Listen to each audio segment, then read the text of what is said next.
नमस्कार, India TV देख रहे हैं आप। आपके साथ मैं हूं प्राची पाराशर। ईरान वॉर अभी खत्म नहीं होगी। 4 हफ्ते नहीं, 6 हफ्ते नहीं, 8 हफ्ते नहीं, ये युद्ध बहुत लंबा चलेगा। और आज इसका ऐलान खुद अमेरिका के रक्षा मंत्री ने कर दिया है। अमेरिकी रक्षा मंत्री पीट हेगसेथ ने कहा कि जब तक अमेरिका अपने लक्ष्य हासिल नहीं कर लेता तब तक वो ईरान पर हमला जारी रखेंगे। पीट हेगसेथ ने यह भी कहा कि अमेरिका किसी भी ऑप्शन से इनकार नहीं कर रहा। इसका मतलब यह है कि ट्रंप ईरान पर किसी भी वक्त ग्राउंड ऑपरेशन का ऑर्डर दे सकते हैं। कल रात ही अमेरिका ने ईरान के सबसे मजबूत किले स्फहान में 900 किलोग्राम के बंकर बस्टर बम से हमला किया है। हमला इतना भीषण था कि एयर स्ट्राइक्स के बाद बैक टू बैक कई धमाके हुए और आसमान में मशरूम क्लाउड बन गया। आमतौर पर मशरूम क्लाउड तब बनता है जब हाइड्रोजन बम का विस्फोट होता है। ऐसे में सवाल यह है कि ईरान के इस्फहान में ऐसा क्या था जिसे अमेरिका ने निशाना बनाया है। उधर ईरान के IRGC ने ऐलान किया है कि अगर अमेरिका ने स्ट्रेट ऑफ हॉर्मूज को कंट्रोल करने का सपना देखा तो समंदर में ही अमेरिका की कब्र खोद दी जाएगी। ईरान की इस धमकी के बाद ट्रंप का नया बयान भी आया। ट्रंप ने कहा कि जिन जिन देशों को हॉर्मूज स्ट्रेट की वजह से जेट फ्यूल नहीं मिल पा रहा है वो चाहें तो अमेरिका से खरीद सकते हैं या फिर थोड़ा हिम्मत जुटाकर सीधे हॉर्मूज स्ट्रेट में आकर उसे अपने कब्जे में ले सकते हैं। ट्रंप ने नेटो देशों से कह दिया है कि अब तुम्हें खुद लड़ना सीखना पड़ेगा। अमेरिका अब तुम्हारी मदद करने नहीं आएगा। इसका सीधा सीधा मतलब यह हुआ कि अब हालात बहुत बिगड़ने वाले हैं, तबाही के दिन नजदीक आ रहे हैं।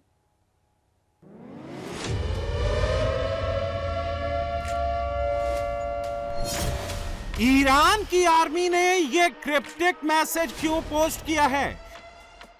IRGC ने अमेरिका को कम क्लोज कहकर क्या चेताया है? वॉशिंगटन DC तक क्या मैसेज पहुंचाया है?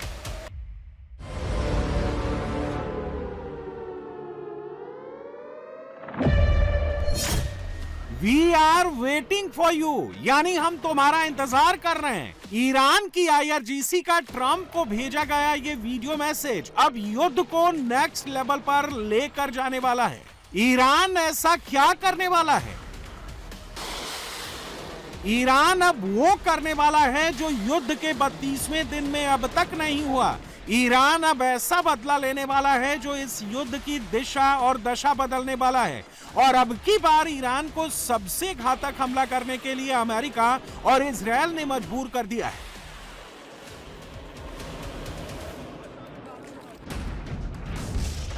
और उसकी वजह है ये तस्वीरें। अमेरिका ने ईरान के इस्फहान शहर में एक बड़े हथियार डिपो पर एयर स्ट्राइक की है। ये हमला सोमवार रात को किया गया और इसके लिए 2000 पाउंड के बंकर बस्टर बमों का इस्तेमाल हुआ।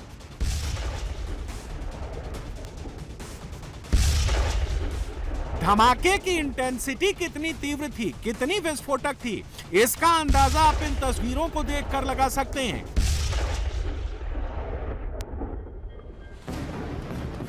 क्योंकि 2000 पाउंड के बंकर बस्टर बम तो एक बार गिरे, लेकिन उसके बाद ईरान के इस्फहान में एक साथ चंद सेकंड के भीतर मल्टीपल ब्लास्ट हुए।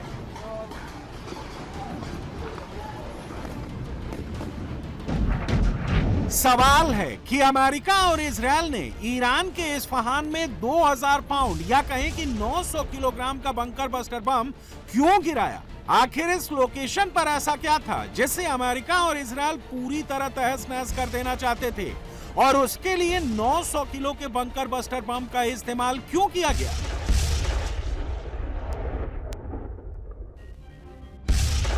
और उससे भी बड़ी बात यह कि खुद अमेरिकी राष्ट्रपति ट्रंप ने अपने ट्रुथ सोशल अकाउंट पर ईरान के इस्फहान में हुए धमाकों का वीडियो शेयर किया। ट्रंप ने आखिरकार ऐसा क्यों किया? आखिरकार ऐसा क्या है ईरान के इस्फहान में जिससे निशाना बनाना अमेरिका और इजरायल के लिए जरूरी था? यह समझने के लिए पहले इस्फहान में हुए एयर स्ट्राइक के बाद हुए ब्लास्ट का ये फ्रेम गौर से देखिए। मशरूम के आकार का ब्लास्ट साफ साफ दिखाई दे रहा है।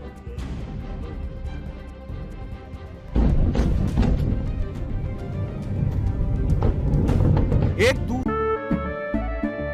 केसरिया से मन जोगी हुआ रे, दिल झूमे देखो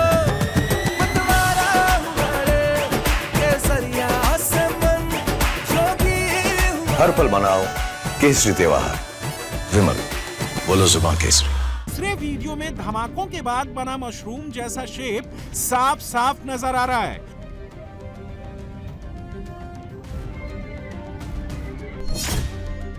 नोट करने वाली बात यह है कि जब एटम बम या हाइड्रोजन बम का विस्फोट होता है तो उस वक्त भी न्यूक्लियर मशरूम क्लाउड बनता है। यह बहुत खतरनाक और प्रसिद्ध निशान है जिसे न्यूक्लियर विस्फोट का प्रतीक मानते हैं। इस्फहान में धमाकों के बाद मशरूम शेप के क्लाउड का बनना क्या हिंट दे रहा है?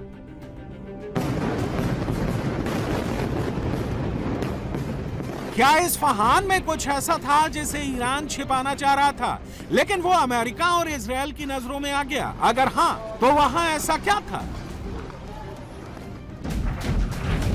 इसका जवाब यह है कि इस्फहान ईरान का एक रणनीतिक केंद्र है जहां ईरान के सैन्य अड्डे और डिफेंस इंडस्ट्री मौजूद है। अमेरिका और इजराइल की एयर स्ट्राइक के बाद दिखे वीडियो में बड़े बड़े आग के गोले दिख रहे हैं। उसके बाद फिर से धमाके हो रहे हैं और ये तब होता है जब आग लगने पर गोला बारूद फटने लगता है। नासा के फायर ट्रैकिंग सैटेलाइट्स के मुताबिक ये धमाके माउंट साफिये के पास हुए हैं, यानी वो इलाका जिसे लेकर माना जाता है कि वहां ईरान के सैन्य ठिकाने हैं। इस हमले में 900 किलोग्राम के बंकर बस्टर बमों का इस्तेमाल इसलिए हुआ क्योंकि हमला एक बड़े गोला बारूद के डिपो पर किया गया ताकि ईरानी मिसाइलें, रॉकेट और दूसरे विस्फोटक सामान को पूरी तरह से नष्ट कर दिया जाए।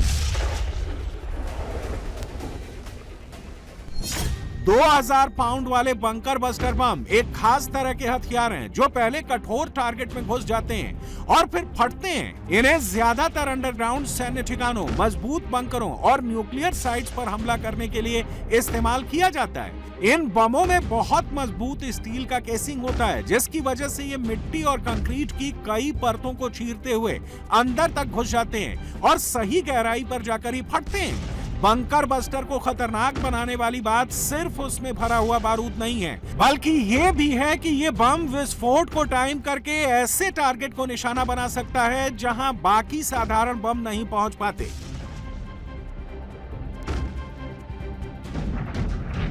इस्फहान प्रांत में शाहीन शहर के उत्तर में शहीद खाराजी गैरिसन में कई गोला बारूद के डिपो पूरी तरह से नष्ट हो गए। इस्फहान में ईरान के जिस अहम गोला बारूद स्टोरेज साइट पर हमला किया गया है, ओपन सोर्स रिपोर्ट्स के मुताबिक ये उसी लोकेशन की सैटेलाइट इमेजेस हैं जहां गोला बारूद के डिपो साफ साफ नजर आ रहे हैं। इस्फहान पर अमेरिका के हमले इतने बड़े थे कि उन्हें जियो स्टेशनरी ऑर्बिट से भी साफ साफ देखा जा सकता है। मौसम सैटेलाइट मेटियोसैट 12 से भी वो विशाल विस्फोट कैद किया गया। ट्रंप ने कुछ घंटों पहले ही चेतावनी जारी की थी। कहा था कि अगर ईरान ने डील नहीं की तो ना ईरान के मिसाइल बचेंगे, ना गोला बारूद के डिपो बचेंगे और तो और दुनिया के नक्शे से भी ईरान को खत्म कर दिया जाएगा। अमेरिका ऐसा हमला करेगा। All dropped bombs over Tehran last night. Just last night, we had 200 dynamic strikes alone. Dynamic strike is a strike where a pilot leaves and during their flight, they get a new target set based on real-time intel given to them. A new launcher, a new location, a new troop formation. A dynamic target is one that changes while you're in the air because of improved intelligence. 200 dynamic strikes alone, in addition to the pre-planned targets. The video the president posted last night of Esfahan, an ammo depot struck by U.S. bombers. You see, you don't get to see many of those videos because, as a reminder, Iran has still shut off the internet to 99.9% of its population. President Trump is doing what no other president had the guts to do. Previous presidents were all talk. He's all action. On the battlefield, because of the latitude the president has given us, American firepower is only increasing. Iran's decreasing. We have more and more options, and they have less. Just 1 month in, only 1 month, we set the terms. The upcoming days will be decisive. Iran knows that, and there's almost nothing they can militarily do about it. तो क्या Isfahan में हुआ हमला उसका trailer है? क्या इससे भी ज्यादा डेडली पिक्चर अभी बाकी है? लग तो ऐसा ही रहा, क्योंकि अमेरिका ने संकेत दे दिया है युद्ध अभी रुकने वाला नहीं है। युद्ध अप्रैल के अंत तक खिंचने वाला है, उससे आगे भी जाने का अंदेशा है। और ये इसलिए भी है क्योंकि सऊदी अरब, यूएई, कुवैत और बहरीन के अधिकारियों ने निजी बातचीत में कहा है कि वो इस सैन्य कार्रवाई को तब तक खत्म नहीं करना चाहते जब तक ईरान के नेतृत्व में बड़ा बदलाव ना आ जाए और ईरान का व्यवहार ड्रामेटिकली ना बदल जाए। यानी जिस सऊदी अरब का विदेश मंत्री कल तक इस्लामाबाद में दलाल बन चुके पाकिस्तान के डिप्टी पीएम और विदेश मंत्री के साथ बैठा था, अब वो सऊदी अरब भी समझ चुका है कि पाकिस्तान के चक्कर से बचकर रहने में ही भलाई है, क्योंकि पाकिस्तान का कोई भरोसा नहीं। आज यहां तो कल कहीं और मलाई खाने पहुंच जाएगा। और हुआ भी ठीक बिल्कुल वैसा ही।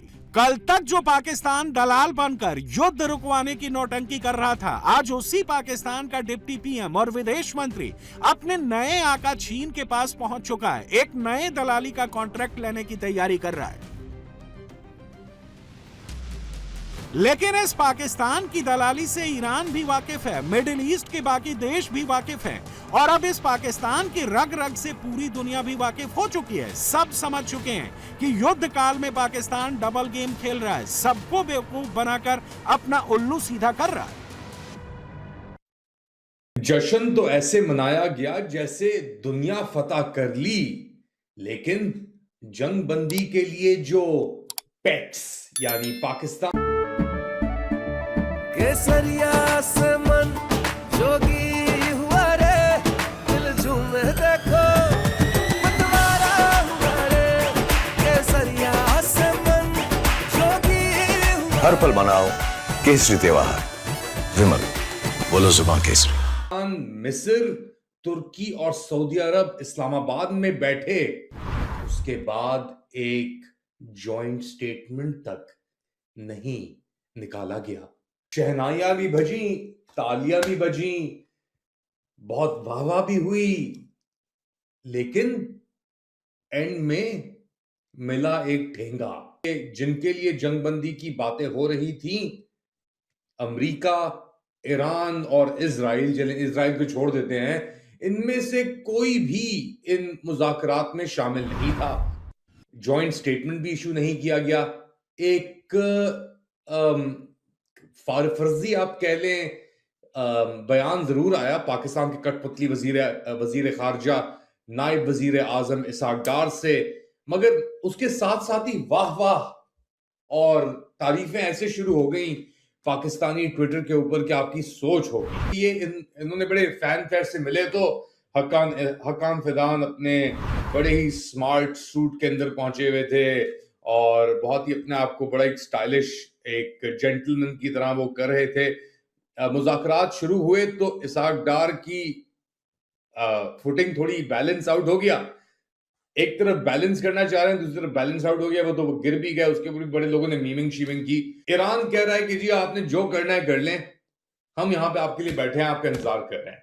उसके अंदर से बेगानी शादी में अब्दुल्ला दीवाने जो हैं, इसहाक डार, हकान फिदान, मिस्र के वजीर खारजा और सऊदी अरब के वजीर खारजा बिन फरहान, वो भी अब अपने लक्षण दिखा रहे हैं डिफरेंट तरीकों से। कर पाकिस्तान की अगेन कोई औकात नहीं है, यहाँ तक कि आपको जो तालियां और वाहवाह जो हो रही है इनकी इस वक्त एक तरफ तो पाकिस्तान जो ड्रामा कर रहा है वो आपके सामने है कि पाकिस्तान जो है वो कह रहा है कि हम अमन कराना चाहते हैं, सुलह कराना चाहते हैं, और सुलह और अमन का बहाना करके जो है वो इस वक्त पाकिस्तान के अंदर तुर्की और ईरान के जो है वो वफ्द इजिप्ट का भी आया हुआ है और बातचीत यही चल रही है कि जनाब कुछ भी करके ईरान के साथ अमन करवाया जाए। लेकिन मसला इस वक्त जो है वो अमन से बहुत आगे बढ़ चुका है।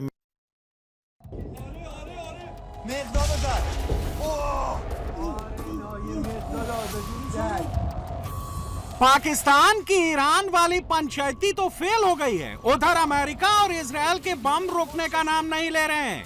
युद्ध के 31वें दिन भी ईरान पर जबरदस्त बमबारी हो रही है। तेहरान की ये तस्वीरें बस कुछ मिनटों पहले आई हैं। आयतुल्ला खामेनेई के ठीक बगल में अमेरिका और इजरायल ने जबरदस्त बमबारी की है।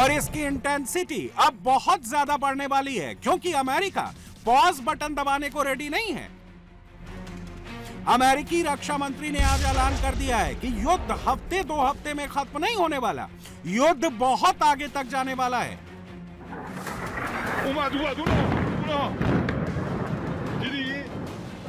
अमेरिका और इजरायल मिलकर ईरान पर तब तक हमला जारी रखेंगे जब तक वो अपने लक्ष्य हासिल नहीं कर लेते। यानी डील वाली कहानी तो सिर्फ एक बहाना है। अमेरिका को किसी ना किसी तरह ईरान को दुनिया के नक्शे से मिटाना है।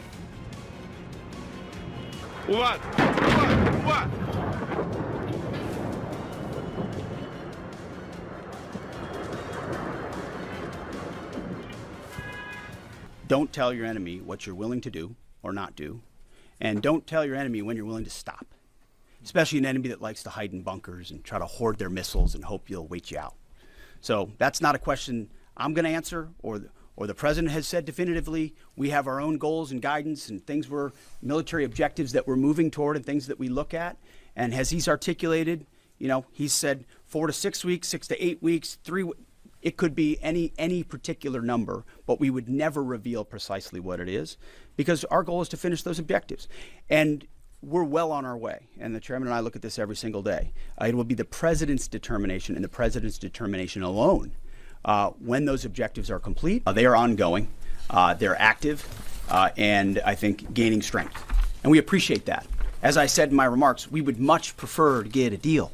If Iran was willing to relinquish material they have and ambitions they have, open this, great, that's the goal. We don't want to have to do more militarily than we have to. But I didn't mean it flippantly when I said, in the meantime, we'll negotiate with bombs. Our job is to ensure that we compel Iran to realize that this new regime, this regime in charge, is in a better place if they make that deal. लेकिन Iran भी इतनी आसानी से surrender करने वाला नहीं है। ईरानी military ने आज ऐलान कर दिया है कि वो अपने दुश्मनों के पैर काट देगा। गोले का बदला गोले से, मिसाइल का बदला मिसाइल से और बम का बदला बम से लेगा।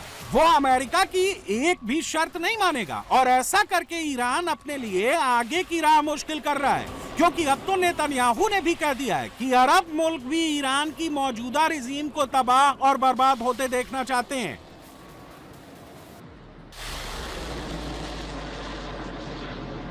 और जो संकेत मिल रहे हैं उससे तो यही लग रहा है कि अमेरिका ना सिर्फ ग्राउंड पर उतरने की तैयारी कर रहा है, बल्कि अमेरिकी वायुसेना का C-17 विमान 10,000 फीट की ऊंचाई से नेवी सील की नाव को सीधे हवा से भी गिरा सकता है।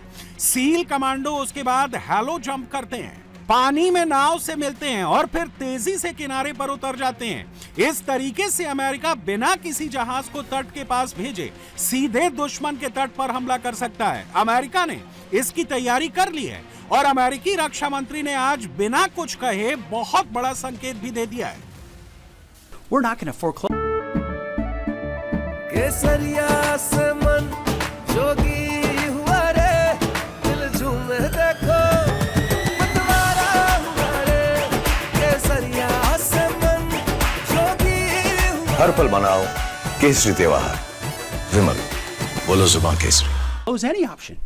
You can't fight and win a war if you tell your adversary what you are willing to do or what you are not willing to do, to include boots on the ground. Our adversary right now thinks there are 15 different ways we could come at them with boots on the ground. And guess what? There are. So if we needed to, we could execute those options on behalf of the President of the United States and this department. Or maybe we don't have to use them at all. Maybe negotiations work, or maybe there's a different approach. But the point is to be unpredictable in that. Certainly not let anybody know what you're willing to do or not do. अमेरिकी रक्षा मंत्री की बात से साफ है कि Trump Iran में जमीन पर सैनिक उतारने का मन करीब करीब बना चुके हैं। बस खुलकर अपने पत्ते नहीं खोल रहे हैं और उससे पहले ईरान के सबसे बड़े गोले बारूद के डिपो को उड़ाना ये कोई संयोग नहीं है, वेल प्लान्ड स्ट्रेटजी है।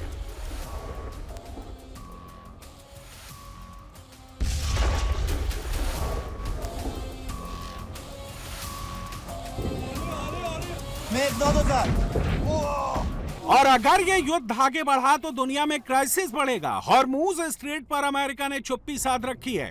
ट्रंप ने हॉर्मूज स्ट्रेट से पल्ला झाड़ने की तैयारी कर ली है। ट्रंप को सिर्फ अपने फायदे से मतलब है और आने वाले दिनों में हॉर्मूज स्ट्रेट से तेल वही निकाल कर ला पाएगा जो न्यूट्रल होगा, जैसे कि हिंदुस्तान। इस देश के लिए प्रजा का सौभाग्य है कि ऐसे सुंदर प्रधानमंत्री आपको मिले। कहने का मतलब है आज के विषम काल में जहां युद्ध हो रहे हैं, भयंकर युद्ध, और उसके से हम देश को बचाने का प्रयास, ताकि युद्ध का असर हमारे देश में न हो, हमारी प्रजा सुख शांति से रहे, इसके लिए भी उनको धन्यवाद देता हूं कि हमारे देश को हमेशा समस्याओं से बचाया है। ये हमारे देश का सद्भाग्य है कि वर्षों के बाद ऐसे प्रधानमंत्री आपको मिले। युद्ध काल के अंदर शांति का संदेश देने वाले, लोगों को समझाने में मदद करने वाले। एक ज़माना था थोड़े समय पहले, हम सारी दुनिया पर झांकते थे, देखते थे, परंतु आज समय इतना बदल चुका है इनके राज्य में, आज सारी दुनिया हमें देखती है, हमारे विचारों को जानने का प्रयास करती है। हम कहाँ थे, कहाँ से कहाँ आए। भारत की हमेशा से बड़ी ताकत रही है, मुश्किल समय, कितना ही कठिन समय क्यों ना आए, मुश्किल के समय हमारा देश एकजुट होकर खड़ा होता है। बीते कुछ समय से आप देख रहे हैं दुनिया के कई देश युद्ध, अशांति और अस्थिरता से घिरे हैं।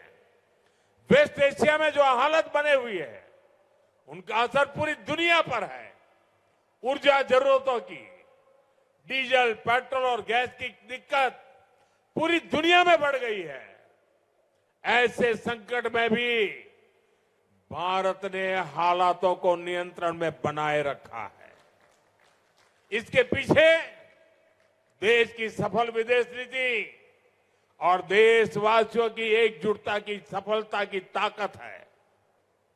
आज दुनिया के छोटे से लेकर बड़े सुपर पावर देशों तक में डीजल, पेट्रोल के दाम कहीं 10%, कहीं 20%, कहीं 25% तक बढ़े हैं, लेकिन भारत इसका असर देश की जनता पर नहीं पड़ने दे रहा है। साथियों, भारत किसी भी मुश्किल परिस्थिति का सामना डट करके कर सकता है।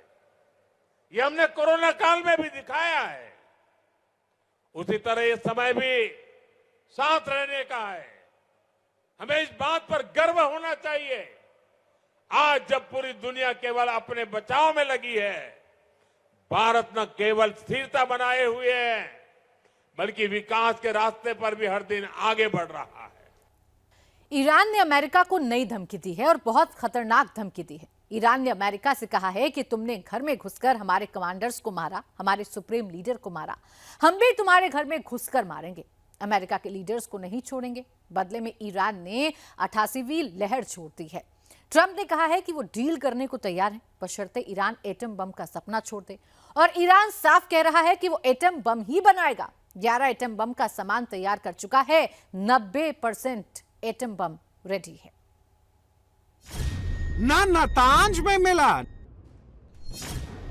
ना फोर्डो में मिला।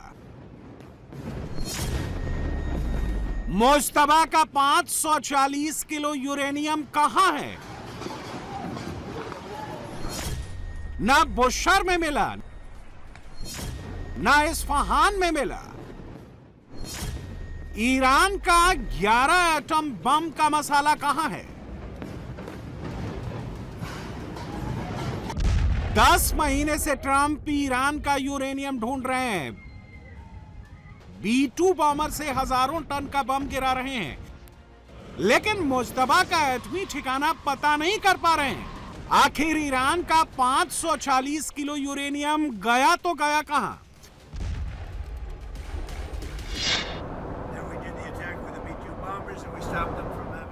हमने B2 बॉम्बर से हमला किया और हमने उन्हें परमाणु हथियार बनाने से रोक दिया और अब हमें उन्हें दोबारा उड़ाना पड़ा। अब शायद मुझे लगता है कि उनके साथ एक समझौता कर लिया जाएगा, इसका मुझे पूरा यकीन है, लेकिन ये भी संभव है कि हम ऐसा ना भी करें।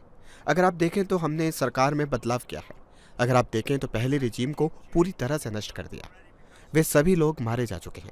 अगली रिजीम के अधिकांश लोग मारे जा चुके हैं और तीसरी रिजीम में भी हम उन लोगों से निपट रहे हैं जिनसे पहले किसी ने सामना नहीं किया। ये पूरी तरह से अलग ग्रुप है। सच्चाई तो यह है कि मुस्तफा ने ट्रंप का पसीना छुड़ा दिया है और ट्रंप बस हवाई फायर कर रहे हैं, B2 बॉम्बर के हमले का वीडियो डाल दे रहे हैं। सच्चाई तो यह है कि ट्रंप को, नेतन्याहू को ईरानी न्यूक्लियर ठिकाने का पता ही नहीं है। मुस्तफा की एटमी फौज ट्रंप से 100 कदम आगे चल रही है। ट्रंप को पता ही नहीं चलता ईरान अपने 11 एटम बम के यूरेनियम को शिफ्ट कर देता है।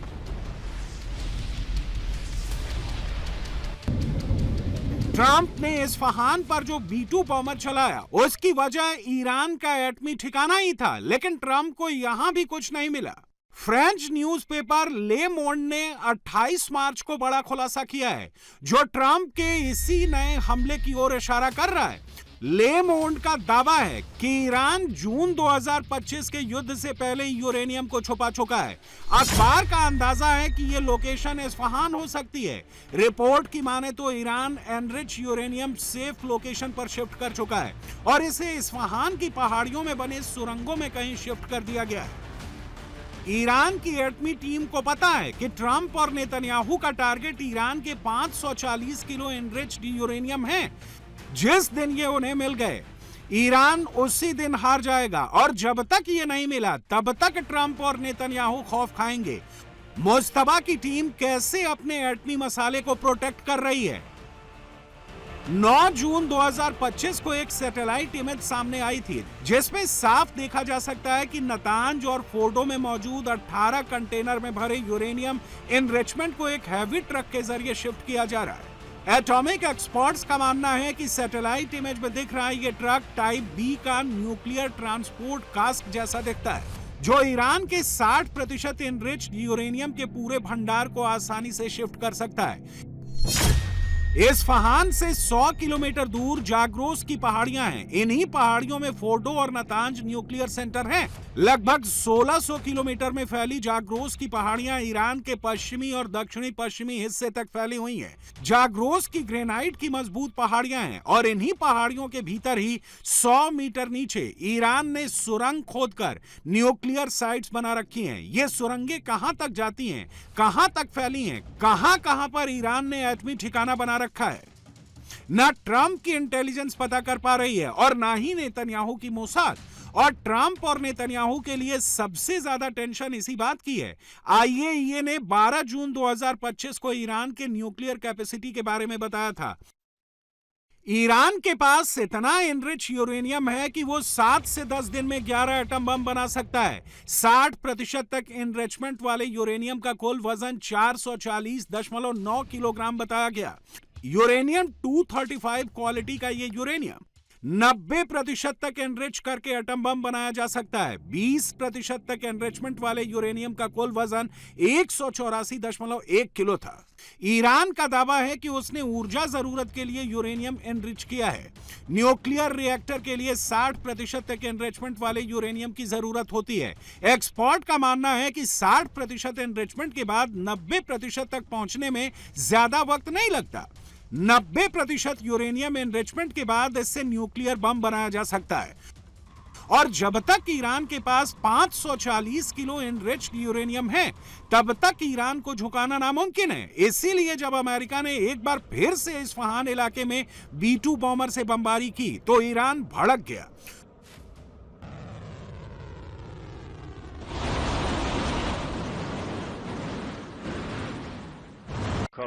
अमेरिका और ज़ायोनिस्ट शासन द्वारा ईरान की परमाणु सुविधाओं पर किए गए हमले पूरी तरह से अवैध हैं। संयुक्त राष्ट्र सुरक्षा परिषद के प्रस्ताव और अंतर्राष्ट्रीय परमाणु ऊर्जा एजेंसी के प्रस्तावों के अनुसार ये कार्रवाइयां पूरी तरह से अवैध हैं। ये आपराधिक काम है।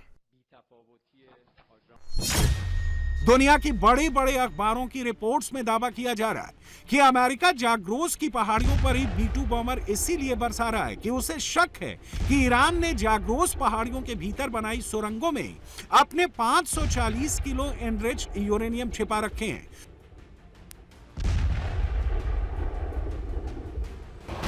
जून 2025 के हमले के बाद ईरान ने जाग्रोस पहाड़ियों की किलेबंदी कर दी है।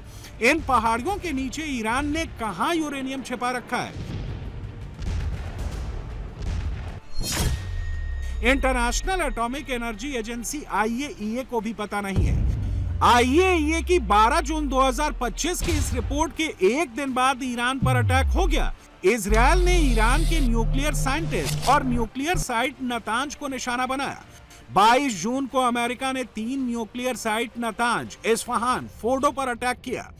इस अटैक के 9 महीने बाद 2026 में IAEA कह रहा है कि उसे नहीं पता कि यूरेनियम कहां छुपा है।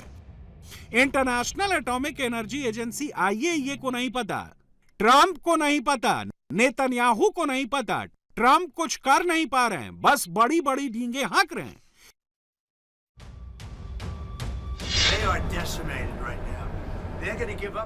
वो इस वक्त पूरी तरह से तबाह हो चुके हैं। वे परमाणु हथियार छोड़ने जा रहे हैं। वो हमें न्यूक्लियर डस्ट देने जा रहे हैं। वो सब कुछ करने जा रहे हैं जो हम चाहते हैं। और क्या आप जानते हैं, अगर वो ऐसा करते हैं तो शायद उनका देश फिर से एक महान देश बन जाएगा। लेकिन अगर वे ऐसा नहीं करते तो उनका देश नहीं बचेगा। सच्चाई तो यह है कि ईरान ने अपनी पूरी जंग एटमी पावर पर लड़ दी है। ऐसे में वो घुटने तो टेकने वाला नहीं है। लेकिन सवाल है कि जब फोर्डो नतांज में नहीं है तो आखिर मुश्तबा का एटम बम मसाला है कहां? अलग अलग एजेंसियों के अलग अलग दावे हैं। कयास लगाया जा रहा है कि ईरान का न्यूक्लियर सामान जाग्रोस के पिस्कासे माउंटेन में हो सकता है। 1600 किलोमीटर लंबी जाग्रोस माउंटेन रेंज में ही पिस्कासे माउंटेन है। पिस्कासे माउंटेन को कोलांग भी कहा जाता है। ईरान ने इसे अब तक दुनिया से छुपा कर रखा है। ईरान ने यहां का एक्सेस IAEA को भी नहीं दिया था। सैटेलाइट इमेज के जरिए ही दुनिया को इस लोकेशन की जानकारी मिली। ये जगह जाग्रोस माउंटेन पीक के बेहद नजदीक है। नतांज से 1.6 किलोमीटर की दूरी पर है। यह जगह अब तक इजरायल अमेरिकी अटैक से बची हुई है।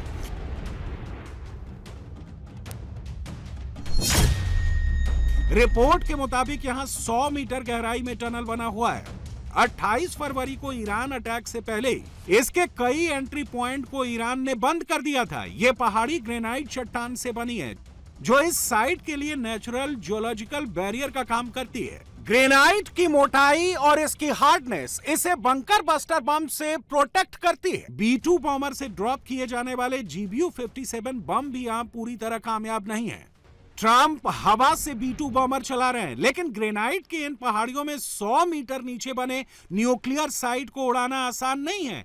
एक्सपर्ट्स का दावा है कि जाग्रोस की पहाड़ियों पर अगर पिस्कासे माउंटेन में ईरान ने कहीं यूरेनियम छिपाया है तो वहां B-2 बॉम्बर भी फेल हो जाएगा।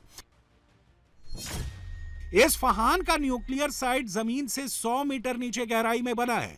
ईरान ने इसे अमेरिका के बंकर बस्टर बम को ध्यान में रखकर बनाया है। अमेरिका का बंकर बस्टर बम GBU-57 भी यहां फेल है। GBU-57 मैक्सिमम 60 मीटर गहराई तक डैमेज कर सकता है। GBU-57 को अमेरिकी बॉम्बर B-2 से ही गिराया जा सकता है। अमेरिका अभी और पिछले स्ट्राइक में इस बॉम्बर का इस्तेमाल कर चुका है। ईरान ने तेल के खेल में अमेरिका को पस्त कर रखा है। हॉर्मूज खार्क को कब्जाने की ट्रंप बात कर रहे हैं, लेकिन कुछ कर नहीं पाए हैं। 10,000 के करीब ग्राउंड फोर्स भी मिडिल ईस्ट में उतार दी है, लेकिन जमीनी लड़ाई लड़ने की हिम्मत नहीं जुटा पा रहे हैं। कहा तो यह जा रहा है कि ट्रंप को तेल गैस से मतलब नहीं है, केवल ईरान के 540 किलो यूरेनियम पर नजर गड़ाए हुए हैं। आसमान से कुछ नहीं कर पा रहे हैं तो जमीन से ही उसे ढूंढने की कोशिश में है और ईरान के न्यूक्लियर एसेट्स पर अब कब्जे से ही युद्ध से निकलने का रास्ता तलाश रहे हैं। लेकिन यह आसान नहीं है, क्योंकि पता ही नहीं है कि ईरान का यूरेनियम है कहां। इसके लिए पिन पॉइंट इंटेलिजेंस चाहिए। पिन पॉइंट इंटेलिजेंस नहीं मिल रहा है और ईरान हर बार छका दे रहा है। अब सवाल है कि अमेरिका अगर ग्राउंड ऑपरेशन करता है तो यूरेनियम तक पहुंचेगा कैसे? एक बात तो साफ हो गई है, अमेरिका सिर्फ एयर स्ट्राइक से इस मिशन को अंजाम नहीं दे सकता। यूरेनियम तक पहुंचने के लिए सैनिकों को जमीन पर उतरना होगा, लेकिन जाग्रोस पहाड़ियों में कहीं छिपा कर रखे ईरानी यूरेनियम की लोकेशन तक पहुंचना आसान नहीं है। इस्फहान का जाग्रोस माउंटेन बेहद सुरक्षित इलाका है। यहां ना कोई शाफ्ट है, ना ही कोई वेंटिलेशन पॉइंट है। Joint special operations command JSOC की स्पेशल यूनिट इसे अंजाम देगी। यूएस फोर्स की JSOC के साथ IDF की स्पेशल यूनिट भी होगी।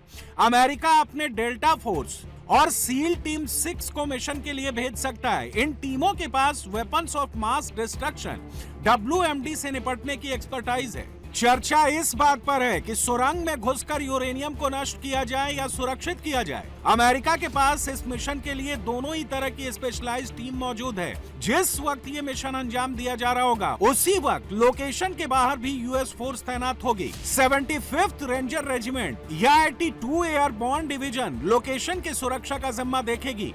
मिशन के लिए अमेरिका को ग्राउंड फोर्स के साथ ही लॉजिस्टिक तैयारी भी करनी होगी।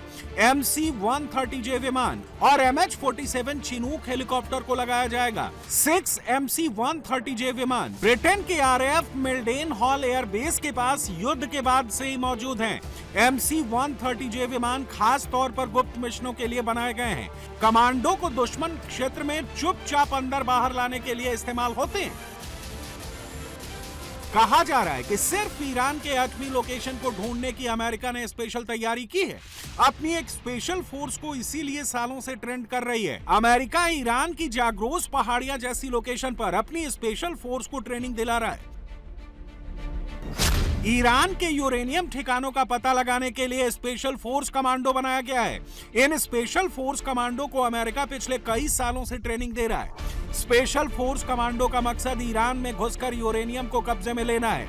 www.cbsnews.com के मुताबिक ट्रेनिंग के लिए अमेरिका में ईरान जैसे लोकेशन डिजाइन किए गए हैं। ट्रेनिंग के लिए अमेरिका में ही सुरंग जैसी लोकेशन बनाई गई हैं, जो ईरान के अंडरग्राउंड लोकेशन जैसे हैं। रिपोर्ट के मुताबिक यह अमेरिका का अब तक का सबसे बड़ा रिस्की और बड़ा ऑपरेशन होगा। कोई भी चूक अमेरिका को बड़ा नुकसान पहुंचा सकती है, इसलिए अमेरिका पूरी तैयारी कर रहा है। 1980 में अमेरिका ने ईरान से अपने बंधकों को छुड़ाने के लिए ऑपरेशन ईगल क्लॉ चलाया था। अमेरिका का यह मिशन फेल हो गया था। 53 अमेरिकियों को ईरान के कब्जे से नहीं छुड़ाया जा सका। रेतीली तूफान और कई तरह के मैकेनिकल प्रॉब्लम की वजह से अमेरिका के 8 सैनिक भी मारे गए। ये बात अलग है कि अमेरिका दावा कर रहा है कि वो ईरान के यूरेनियम को कभी भी हासिल कर सकता है। What the world would look like if Iran had the most dangerous weapons in the world, a nuclear weapon. As President Trump has said time and time again for years, and in this administration, Iran cannot have a nuclear bomb, and they won't. सच्चाई तो यह है कि America के लिए यह आसान नहीं है। सबसे बड़ी चुनौती इनरिच यूरेनियम को सुरक्षित निकालने। अगर एक भी गलती हो गई तो सिर्फ अमेरिकी फोर्स नहीं, ईरान से लेकर इजराइल तक रेडिएशन का खतरा हो सकता है। और एक बात यह भी है कि कब्जे की स्थिति में ईरान अपने इनरिच यूरेनियम के साथ कुछ भी खतरनाक फैसला ले सकता है, जिसके बारे में किसी को पता नहीं है। अगर रूस के पूर्व प्रधानमंत्री दिमित्री मेदवेदेव की माने तो ईरान कभी भी एटम बम तैयार कर सकता है।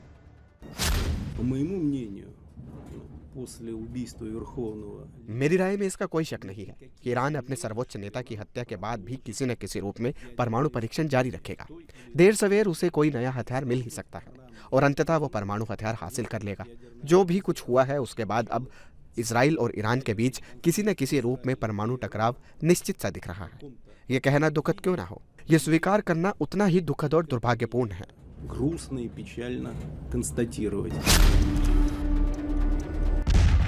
कहा तो यह भी जाता है कि इजराइल के पास भी एटम बम मौजूद है, लेकिन इसका उसने ऐलान नहीं किया है। अगर मेदवेदेव का दावा सही है और अगर अमेरिका ग्राउंड ऑपरेशन करता है, अगर वो इसमें फेल भी हो गया तो इस युद्ध का अंजाम पूरी दुनिया के लिए भयावह होगा।